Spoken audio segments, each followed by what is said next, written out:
शीर्षक: संघर्ष से सफलता तक, एक प्रेरणादायक यात्रा प्रस्तावना। हर व्यक्ति के जीवन में ऐसे क्षण आते हैं जब उसे लगता है कि सब कुछ थम गया है, सपने अधूरे रह जाते हैं, लक्ष्य दूर नजर आते हैं और मन में निराशा घर कर लेती है। लेकिन यही वे क्षण होते हैं जब इंसान को हार नहीं माननी चाहिए, बल्कि एक नई शुरुआत करनी चाहिए। जीवन में सफलता उन्हीं को मिलती है जो कठिनाइयों से लड़ना जानते हैं, जो गिरकर भी उठना जानते हैं। जीवन का संघर्ष का नाम सुनते ही एक कठिन राह की कल्पना होती है, लेकिन वास्तव में यही संघर्ष हमें मजबूत बनाता है। यदि कोई भी सफलता बिना संघर्ष के मिल जाए तो उसकी कद्र नहीं होती। जैसे हीरा बनने के लिए कोयले को अग्नि की परीक्षा से गुजरना पड़ता है, वैसे ही इंसान को भी कठिनाइयों के दौर से गुजरकर ही चमक मिलती है। प्रेरणा के स्रोत: स्वयं पर विश्वास। सबसे पहली प्रेरणा स्वयं के अंदर छुपी होती है। अगर आप खुद पर विश्वास रखते हैं तो दुनिया की कोई ताकत आपको रोक नहीं सकती।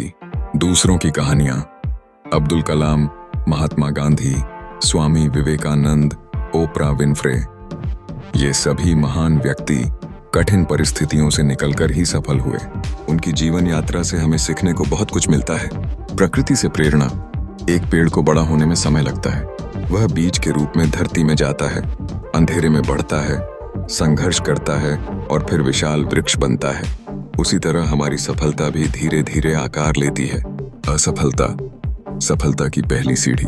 असफलता को कभी भी अंतिम परिणाम नहीं मानना चाहिए, यह केवल एक सीख होती है।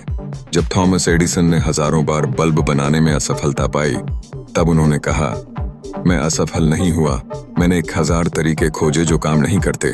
लक्ष्य निर्धारण: बिना लक्ष्य के जीवन वैसा ही है जैसे बिना नक्शे के यात्रा करना। यदि आपको नहीं पता कि आप कहां जाना चाहते हैं तो आप कहीं भी नहीं पहुंचेंगे। इसीलिए अपने जीवन का स्पष्ट लक्ष्य बनाएं और फिर उसकी ओर निरंतर प्रयास करते रहें। ईमानदारी का इनाम: एक छोटे से गांव में राजू नाम का एक गरीब लड़का रहता था। वह पढ़ाई में होशियार था, लेकिन परिवार की आर्थिक स्थिति कमजोर थी। उसके पिता एक छोटे किसान थे और माँ दूसरों के घरों में काम करती थी। एक दिन रास्ते में उसे एक बटुआ मिला जिसमें बहुत सारे पैसे और कुछ जरूरी कागजात थे। राजू ने बिना सोचे बटुए को उठाया और नजदीकी पुलिस थाने में जमा करवा दिया।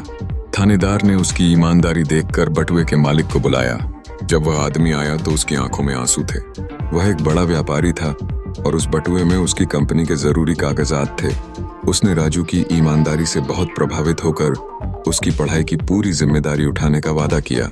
राजू ने आगे चलकर कड़ी मेहनत की और एक बड़ा अफसर बना। आज भी वह बच्चों को सिखाता है कि ईमानदारी कभी खाली नहीं जाती। सीख: ईमानदारी और नेक इरादों का फल जरूर मिलता है, कभी न कभी, कहीं न कहीं। अगर चाहो तो मैं और भी कहानियां दे सकता हूं बच्चों के लिए, जीवन में संघर्ष पर या सफलता की प्रेरणा देने वाली।